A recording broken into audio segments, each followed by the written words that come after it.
আসসালামু আলাইকুম। আজকে আপনাদের সাথে কথা বলবো স্টক এক্সচেঞ্জের বর্তমান পরিস্থিতি নিয়ে, আজকের শেয়ার মার্কেটের কী হালচাল, এবং আরও কথা বলবো আগামী দিনগুলোয় এই শেয়ার মার্কেটের ইন্ডেক্স কত দূর পতন হতে পারে। এই সম্বন্ধে আজকের এই ভিডিও থেকে জেনে নেব। তাছাড়াও জেনে নেব যে আরেকটি কারণে শেয়ার মার্কেটে এফেক্ট পড়ছে, সেরকম একটা নিউজ আমরা দেখে নিব। তো আজকের বাজারটা আপনি যদি লক্ষ্য করেন তাহলে দেখবেন কিন্তু আজকের বাজারের মার্কেটটা শুরুই হয় মাইনাস দিয়ে। প্রথমে 2 পয়েন্ট মাইনাস দিয়ে মার্কেটটা শুরু হয়, তারপর এখান থেকে এখন পর্যন্ত 49-48 পয়েন্ট মাইনাস চলছে। আজকে শেয়ার মার্কেটে 37টি শেয়ার হয়েছে ঊর্ধ্বমুখী, নিম্নমুখী শেয়ার হয়েছে 315টি, এবং আনচেঞ্জ অবস্থায় রয়েছে 34টি কোম্পানির শেয়ার। এবং আজকের যে বাজারে যে পরিস্থিতি, আজকে যদি দেখা যায়, আজকে ভলিউমের সর্বোচ্চ র্যাঙ্কিংয়ে রয়েছে আইএফআইসি, এবং গেইনারের প্রথমে রয়েছে এসপিসিএল, লুজারের প্রথমে রয়েছে পিএলএফএসএল। তো এখন চলুন দেখে নেই আগামী দিনের ইন্ডেক্স কত দূর নামতে পারে এবং এটার সাপোর্ট লেভেলটা কত, টেকনিক্যাল অ্যানালাইসিস থেকে জেনে নিব।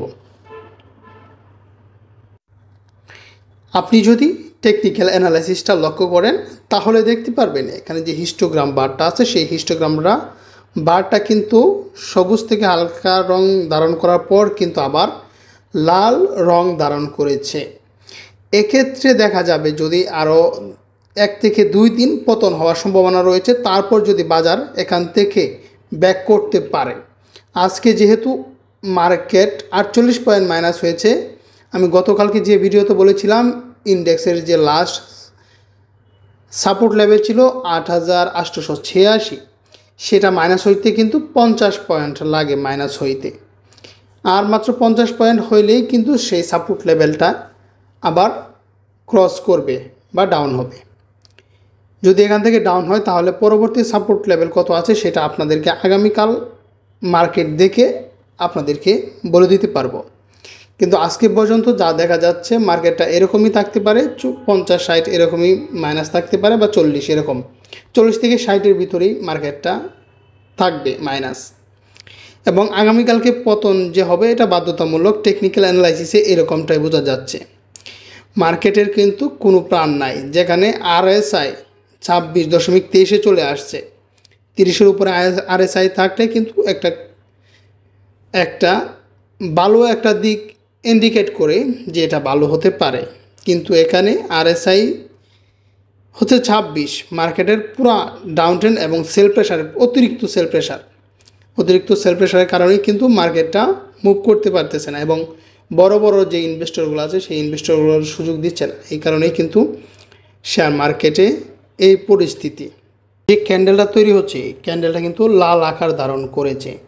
তো এরকমই যদি এখান থেকে যদি মুভ করতে চায় তাহলে আগামী আরও 2 দিন পতন হবে। 2 দিন পতন হওয়ার পরেই কিন্তু এখান থেকে একটি সবুজ রং ধারণ করতে পারে, এবং হালকা রঙেরতে সবুজ রং ধারণ করতে পারে। এই জন্য 2 থেকে 3 দিন পতন হওয়ার সম্ভাবনা রয়েছে যদি মার্কেটে এরকমই হয়। তাছাড়া যদি কোনো এরকম বাই প্রেশার আসে, বড় ধরনের কোনো বাই প্রেশার আসে, এবং সিকিউরিটি এক্সচেঞ্জ কমিশন যদি এটার উপর কোনো কন্ট্রোলিং নেয়, সেক্ষেত্রে যদি মার্কেট এখান থেকে ইনস্ট্যান্ট ব্যাক করে। এছাড়া আগামী 2 থেকে 3 দিন পতন হওয়ার থেকে টেকনিক্যাল অ্যানালাইসিসে এর চেয়ে আর ভালো বোঝা যাচ্ছে না। তত বাই সেল থেকে বিরতই থাকেন। আরেকটা নিউজ বলবো, পড়তে পারে শেয়ার মার্কেটের মাইনাসের পিছনে। তো চলুন দেখে নেই। ঢাকা স্টক এক্সচেঞ্জ ডিএসির একীভূত প্রক্রিয়ায় থাকা 5টি ইসলামী ব্যাংকের শেয়ার লেনদেন পরবর্তী ঘোষণা না দেওয়া পর্যন্ত স্থগিত করা হয়েছে।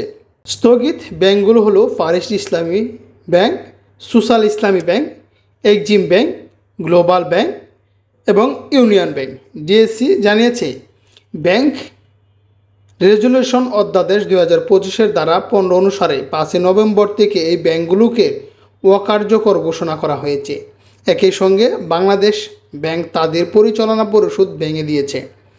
বাংলাদেশ ব্যাংকের governor doctor Ahsan H Mansur জানান, এসব ব্যাংকের শেয়ার হোল্ডারদের ইকুইটির মূল্য শূন্যের নিচে নেমে গেছে, ফলে তাদের শেয়ারের মূল্য 0 হিসেবে গণ্য হবে এবং কোনো ক্ষতিপূরণ দেওয়া হবে না। কোনো ইনভেস্টর বা কোনো গ্রাহকদের কোনো ক্ষতিপূরণ দিচ্ছে না এই একীভূত হওয়া 5টি ব্যাংক।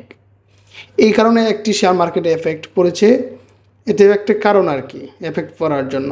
তো এই ধরনের ভিডিও পেতে চাইলে কিন্তু অবশ্যই আমার চ্যানেলটা সাবস্ক্রাইব করে দিতে পারেন।